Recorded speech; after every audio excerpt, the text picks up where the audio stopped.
Good evening students. आज हम लोग पढ़ने वाले हैं क्लास 10th का चैप्टर जो है इलेक्ट्रिसिटी। इलेक्ट्रिसिटी चैप्टर को हम पढ़ने जा रहे हैं और इसमें जो कुछ इम्पोर्टेंट टॉपिक्स वगैरह जैसे हैं कि चाहे वो ओम्स लॉ हो या फिर कह सकते हैं सीरीज कॉम्बिनेशन है या फिर इलेक्ट्रिक पावर है या फिर कंज्यूम पावर है या फिर इलेक्ट्रिकल एनर्जी है, इन सब की बात हम लोग इस चैप्टर में करेंगे। ठीक है, तो अगर हम सबसे पहले अगर बात करें तो इसमें एक टॉपिक बहुत इंपॉर्टेंट टॉपिक बेटा ओम्स लॉ।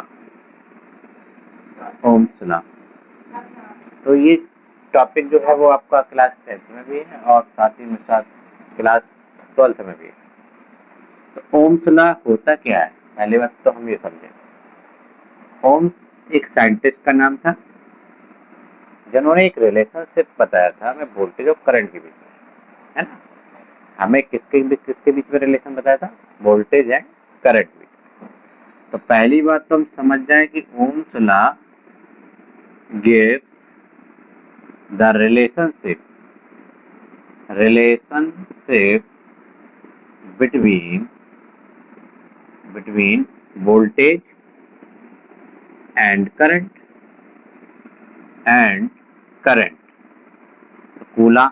तो ओम्स ने क्या बताया था कि रिलेशन बताया था वोल्टेज और करंट के बीच में, कि वोल्टेज और करंट के बीच में क्या रिलेशन होता है, इसे हम लोग बोलते हैं ओम्स। इसमें अगर सेकेंडली अगर बात करें तो स्टेटमेंट है ना, स्टेटमेंट। ये जब क्वेश्चन आपसे पूछा जाता है तो ये पूछा जाता है give the statement and proof of Ohm's law. और कभी कभी आपसे पूछ लिया जाता है कि ओम्स लॉ की लिमिटेशंस क्या है, तो हमें लिमिटेशंस भी बतानी, तो हम लोग यहाँ पे लिमिटेशंस भी देखेंगे। तो स्टेटमेंट की अगर हम बात करें, क्योंकि ये लॉ जो दिया था ओम्स ने दिया था और ओम्स ने बताया था कि वोल्टेज और करंट के बीच में क्या रिलेशन है, जबकि स्टेटमेंट क्या कहता है कि एट कांस्टेंट टेम्परेचर।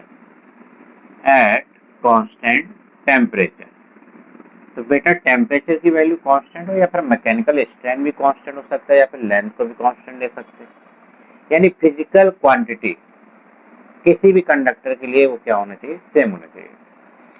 ये ओम्स ने बताया था। ओम्स ने बताया कि अगर हम कांस्टेंट टेम्परेचर पर किसी कंडक्टर में फ्लो होने वाली करंट की अगर हम बात करें तो कह रहा है कि eight constant temperature the current flowing in a conductor is directly proportional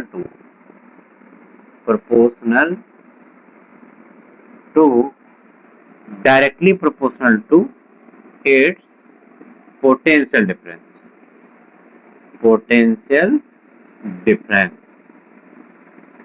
इसका मतलब है ओम्स ने बताया था कि अगर टेम्परेचर को कांस्टेंट रखा जाए, यानी टेम्परेचर को क्या रखा जाए, एट कांस्टेंट टेम्परेचर। अगर टेम्परेचर को कांस्टेंट रखा जाए तो किसी कंडक्टर में, जैसे हमने कहा सपोज ये कोई कंडक्टर है और हमने कहा कि इस कंडक्टर को अगर हम टेम्परेचर कांस्टेंट रखा जाए, यानी कांस्टेंट टेम्परेचर पर अगर टेम्परेचर की वैल्यू कांस्टेंट रखी जाए, तो बेटा एक बात यहाँ समझ जाइए कि अगर टेम्परेचर कांस्टेंट है, अगर टेम्परेचर कांस्टेंट ना हो तो वहां पर हमारा ओम्स लॉ सेटिस्फाइड होगा ही नहीं। यानी ओम्स लॉ हमारा एप्लीकेबल तभी होगा जब टेम्परेचर की वैल्यू कांस्टेंट होगी। अगर टेम्परेचर कांस्टेंट नहीं होगा तो वहां पर एप्लीकेबल ही नहीं हो सकता ओम्स लॉ। तो एट कांस्टेंट टेम्परेचर पर अगर हम कहें कि इसमें करंट अगर जो आई है, आई की जो वैल्यू है वो किस पर डिपेंड कर रही है, वोल्टेज पर। यानी हम कह सकते हैं कि I is directly proportional to V. और बेटा साथ ही साथ में ये भी समझिए कि इसको हम लोग वाइस वर्सा भी कह सकते हैं, वाइस वर्सा। वाइस वर्सा का मतलब है इसका उल्टा, यानी कि voltage is directly proportional to current या I directly proportional to V, दोनों का मतलब समझ रहे। तो यहाँ से हम एट कांस्टेंट टेम्परेचर क्या होगा, यहाँ से I is directly proportional to V, या वाइस वर्सा का मतलब क्या है, उल्टा, V directly proportional to I. अब यहाँ से अगर हम बात करें तो ये डायरेक्टली प्रोपोर्शन को हटाते हैं तो कांस्टेंट आता है, कि हम जब सब जानते हैं। तो यहाँ से कांस्टेंट आएगा तो क्या होगा, V equal to R into I. और आर क्या है, constant of proportionality which is known as resistance. ये क्या है, आर क्या है, कांस्टेंट ऑफ प्रोपोर्शनलिटी है, और जिसको हम लोग क्या बोलते हैं, रेजिस्टेंस बोलते हैं। तो यहाँ से जो रिलेशनशिप स्टेबलाइज हो गया, इस रिलेशन को हम बोलते हैं ओम्स लॉ। लेकिन अगर हम इस बात को देखते हैं, अगर I directly proportional to B, तो इसको करेंगे तो बेटा क्या होगा, 1/r इंटू बी। तो जहां पर 1/r क्या कहलाएगा, कांस्टेंट ऑफ प्रोपोर्शनलिटी, इसे हम लोग रेजिस्टेंस बोलेंगे। तो एक बार फिर से हम देखते हैं कि ओम्स लॉ क्या है, एक रिलेशन बताया था वोल्टेज और करंट और रेजिस्टेंस के बीच में, ठीक है। तो ओम्स ने हमें क्या बताया था कि relationship between voltage and current and resistance, साथ में यहाँ रेजिस्टेंस भी लिखते हैं तो कोई बुराई नहीं है, एंड रेजिस्टेंस। तो तीनों में जो रिलेशनशिप स्टेबलाइज किया था वो ओम्स ने किया था। और ओम्स का स्टेटमेंट ये कहता है कि अगर कांस्टेंट टेम्परेचर पर, यानी at constant temperature the current flowing in a conductor is directly proportional to its potential difference और वाइस वर्सा। और इसको अगर मैथमेटिकली हम देखें तो I directly proportional to B और B is directly proportional to I। और डायरेक्टली प्रोपोर्शनल घटाएंगे तो कांस्टेंट आएगा B equal to R into I, where R is the constant of proportionality which is known as resistance. अब बात आ रही है कि दिमाग में रेजिस्टेंस क्या है, तो यहाँ से आप लोग नोट कर लीजिए जल्दी से, फिर देखते हैं हम लोग रेजिस्टेंस क्या है। तो बेटा देखिए ध्यान से कि रेजिस्टेंस क्या होता है यहाँ पर। तो रेजिस्टेंस इज द एबिलिटी, या फिर हम कह सकते हैं कि resistance is the tendency of register. Resistance किसी रजिस्टर की वो प्रॉपर्टी हो जो किसी भी कंडक्टर में फ्लो होने वाली करंट का अपोज करता है। मैंने आपको पहले ही बताया था कि किसी भी कंडक्टर में अगर करंट फ्लो हो रही है, बेटा अगर किसी कंडक्टर में अगर करंट फ्लो हो रही है तो करंट फ्लो होने के लिए two factor are responsible. Number 1 voltage और नंबर 2 हमारा होता है रेजिस्टेंस। वोल्टेज क्या करता है बेटा, वोल्टेज किसी भी कंडक्टर में फ्लो होने वाली करंट को क्या करता है, एनर्जी प्रोवाइड कराता है और उसको कहता है कि आगे बढ़ो। यानी करंट को आगे फ्लो करने के लिए जो एनर्जी है वो हमें कहाँ से मिलती है, वोल्टेज से मिलती है। तो वोल्टेज एक तरीके से क्या, एनर्जी तो है। तो वोल्टेज क्या करता है, किसी भी कंडक्टर में फ्लो होने वाली करंट को आगे की ओर क्या करता है, धकेलता है, यानी आगे बढ़ने के लिए मोटिवेट करता है। लेकिन इस इलेक्ट्रिक करंट का अपोज करने के लिए क्या करता है, अपोज कौन करता है, रेजिस्टेंस करता है। तो रेजिस्टेंस क्या है, प्रॉपर्टी है, ये प्रॉपर्टी है या फिर हम कह सकते हैं टेंडेंसी। और ये प्रॉपर्टी या टेंडेंसी किसकी है, रजिस्टर की है। ये प्रॉपर्टी या टेंडेंसी किसकी है, रजिस्टर की है। और जो क्या करता है, किसी भी कंडक्टर में फ्लो होने वाली करंट का अपोज करता है। तो हम कह सकते हैं यहां से कि resistance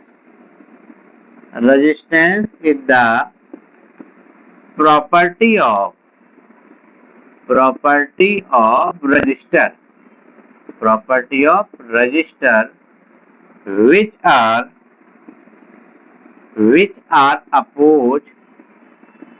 which are opposed electric current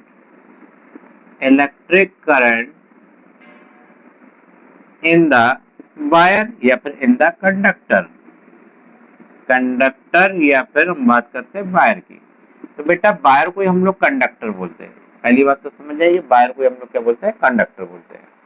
और रेजिस्टेंस किसकी प्रॉपर्टी, रजिस्टर की। कभी कभी पूछ लिया जाता है कि यार बताओ रजिस्टर और रेजिस्टेंस में क्या डिफरेंस है, क्या दोनों चीज एक ही है? तो दोनों चीजें एक नहीं है। रजिस्टर क्या है बेटा, प्रॉपर्टी नहीं है, रजिस्टर क्या है, डिवाइस है। और इस रजिस्टर की जो प्रॉपर्टी है वो है रेजिस्टेंस है। तो रेजिस्टेंस क्या है, रजिस्टर की प्रॉपर्टी, और रजिस्टर इज ए डिवाइस। तो register is a device but resistance is the property of register. Clear बात है। ये दिखता कैसे बेटा, इसको सिंबल इस तरीके से होता है, ये रजिस्टर और अगर इस रजिस्टर का अगर रेजिस्टेंस बात करूं तो 2 ओम, तो 2 ओम क्या है, इसका रेजिस्टेंस है, और ये क्या है, इसका डिवाइस है। इसकी यूनिट की अगर हम बात करें तो यूनिट क्या होगी भाई, ओम, क्योंकि इसको किसने दिया था, ओम ने दिया था, तो इसीलिए इसकी यूनिट क्या हो गई, ओम। और इसका सिंबल क्या हो गया, इस तरीके से ओम का सिंबल ये हो। क्लियर बात है। तो अब इसके बाद में हम लोग बात करते हैं कि अगर हम voltage versus current Ohm's law के लिए, ओम्स लॉ में क्या होता है कि हम लोग बात करते हैं तो ओमिक सब्सटेंस की, ओमिक सब्सटेंस, ओमिक सब्सटेंस। तो ओमिक सब्सटेंस बेटा क्या होते हैं कि ऐसे सब्सटेंस जो ओम्स लॉ को सेटिस्फाई करते हैं। दो सब्सटेंस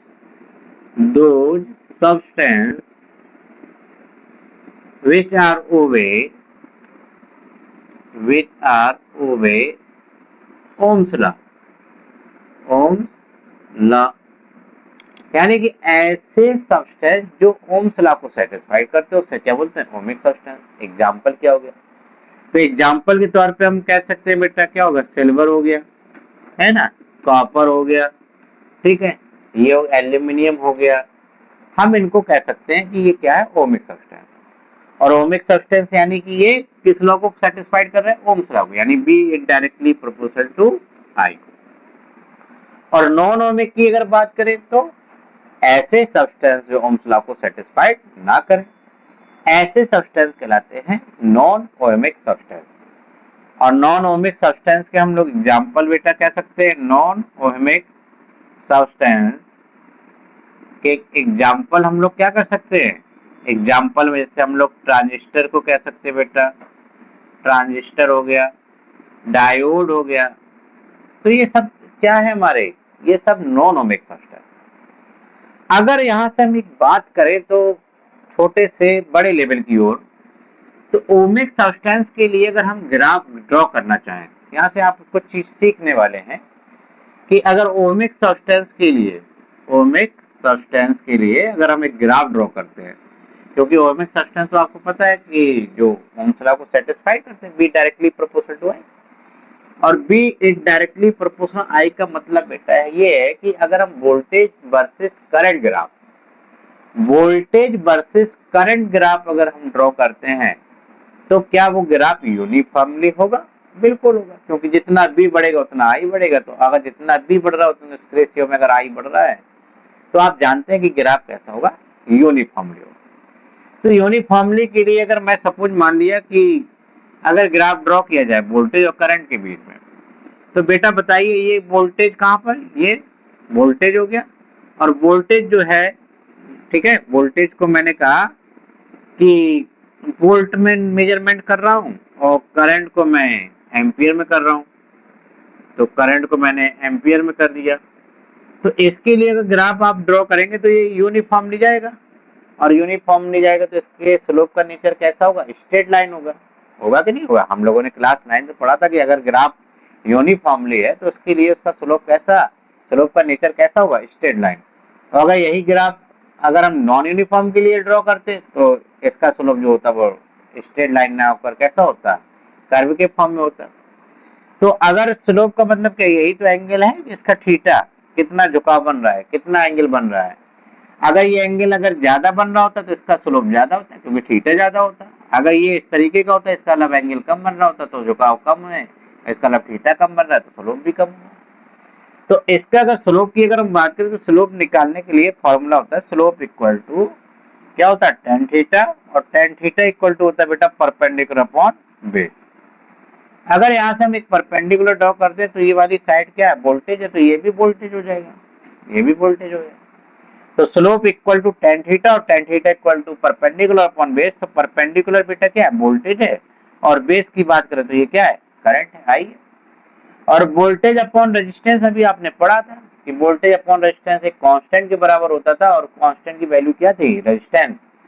तो इसका जो V अपॉन आई किसके बराबर होगा, रेजिस्टेंस के बराबर। तो इसका मतलब ये जो रिप्रेजेंट करेगा स्लोप, वो क्या रिप्रेजेंट करेगा, रेजिस्टेंस को करेगा। तब तो कहने के लिए तो ये भी बात हो गई कि अगर इसका थीटा अगर बढ़ेगा तो इसका रेजिस्टेंस भी बढ़ेगा, और अगर इसका थीटा कम होगा तो इसका रेजिस्टेंस भी कम होगा। बिल्कुल सही बात है, क्योंकि वोल्टेज वर्सेस करंट ग्राफ का जो स्लोप है वो रिप्रेजेंट करेगा हमारा रेजिस्टेंस को, और स्लोप जितना ज्यादा होगा उसका उतना रेजिस्टेंस क्या होगा, ज्यादा होगा, और जितना स्लोप कम होगा उसका रेजिस्टेंस भी उतना कम होगा। तो देखिए ऐसे भी क्वेश्चन है हम लोग करने जा रहे हैं इसको। तो आपको बताना है कि अगर ये ग्राफ है और ये वोल्टेज वर्सेस करंट ग्राफ है, अगर ये वोल्टेज वर्सेस करंट ग्राफ है और मैंने कहा कि सपोज आपके पास 3 कंडक्टर हैं और ये 3 कंडक्टर में नाम R1 है जिसका R2 है और ये R3 है, या मैं ये कहूं तुमसे, सॉरी कंडक्टर है तो A, B और C 3 कंडक्टर है आपके पास। अगर मैं इसमें तुमसे पूछूं कि इनके रेजिस्टेंस का करेक्ट ऑर्डर क्या होगा, तो पहला ऑप्शन अगर मैं दे दूं कि R1 is greater than R2 is greater than R3, दूसरे ऑप्शन में मैंने दे दिया कि R1 equal to R2 equal to R3, और तीसरा जो मैंने दिया R1 is greater than R2 less than R3, या फिर मैंने एक ऑप्शन दे दिया कि R1 कम है R2 से और R2 कम है R3 से, और कहा जाए कि करेक्ट ऑर्डर बताइए रेजिस्टेंस का। तो बेटा ऐसे क्वेश्चंस में क्या करेंगे, कुछ नहीं, सिंपल तरीका है। अभी अपन ने सीखा है कि वोल्टेज वर्सेस करंट ग्राफ है तो उसका स्लोप रिप्रेजेंट करता है हमारा रेजिस्टेंस को, इसका मतलब है कि हमें रेजिस्टेंस का बताना है। तो अब हमको इसमें ये देखना है कि स्लोप का एक्स एक्सिस के साथ किसका ज्यादा एंगल बन रहा है। एक बात हमेशा याद रखिए और बार बार याद रखिए कि जब भी हम स्लोप की बात करेंगे तो हमें क्या देखना है कि एक्स एक्सिस के साथ कितना एंगल बन रहा है, वही हमारा स्लोप कहलाएगा। कभी भी हमें वाई एक्सिस के साथ बनने वाले एंगल को स्लोप में कंसीडर नहीं करना है। कभी आपसे कह दिया जाए कि ये एंगल 30 डिग्री दिया गया है, ठीक है, ये तो फिर बड़े लेवल की बातें होंगी, हम लोग बाद में इन चीजों को डिस्कस करेंगे जब बड़ी क्लासों में जाएंगे। तो अगर इसमें तुमसे कहा जाए कि ए का एंगल कम बन रहा है और बी का एंगल ज्यादा बन रहा है और सी का एंगल उससे भी ज्यादा बन रहा है, तो बेटा जिसका एंगल ज्यादा बनेगा एक्स के साथ में उसका स्लोप ज्यादा होगा, और जिसका स्लोप ज्यादा होगा उसका रेजिस्टेंस भी ज्यादा होगा। तो यहाँ पर बताइए स्लोप किसका ज्यादा बन रहा है, सी का ज्यादा बन रहा है, फिर इसके बाद बी का, फिर उसके बाद ए का, तो इसका मतलब रेजिस्टेंस सबसे ज्यादा किसका होगा, सी का, फिर रेजिस्टेंस किसका होगा, बी का, और फिर रेजिस्टेंस किसका होगा, ए का। इसका मतलब है कि R3 की वैल्यू अगर मैं इसको R1 मान लूं और इसको R2 मान लूं और इसको R3 मान लूं, तो बेटा बताइए R3 ज्यादा होगा, R3 ज्यादा होगा, R2 ज्यादा होगा, फिर होगा फिर सबसे कम क्या होगा, R1। तो हमारा आंसर क्या हो जाएगा, फोर्थ पार्ट। अब इसी में क्वेश्चन और भी बनता है।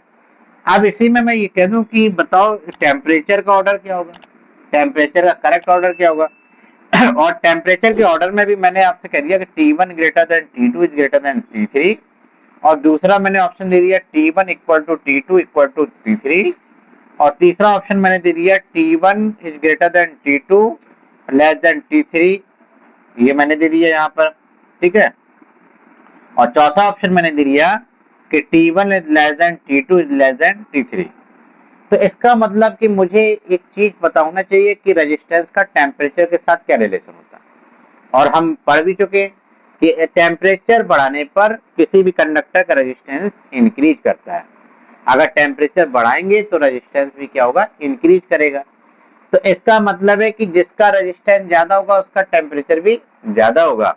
तो इसका मतलब है कि जो ऑप्शन मेरा फोर्थ वाला था वही ऑप्शन मेरा फोर्थ वाला फिर से हो जाएगा, क्योंकि बताइए R3 का रेजिस्टेंस ज्यादा है, तो R3 का रेजिस्टेंस ज्यादा है तो R3 का टेम्परेचर हमने क्या मान रखा है, T3, तो T3 भी क्या होगा, ज्यादा होगा, और T2 उससे कम, और सबसे कम क्या होगा, T1। इस तरीके से हम इस क्वेश्चन से हमने 2 क्वेश्चन सीख लिए कि टेम्परेचर का ऑर्डर और रेजिस्टेंस का ऑर्डर। कभी आपसे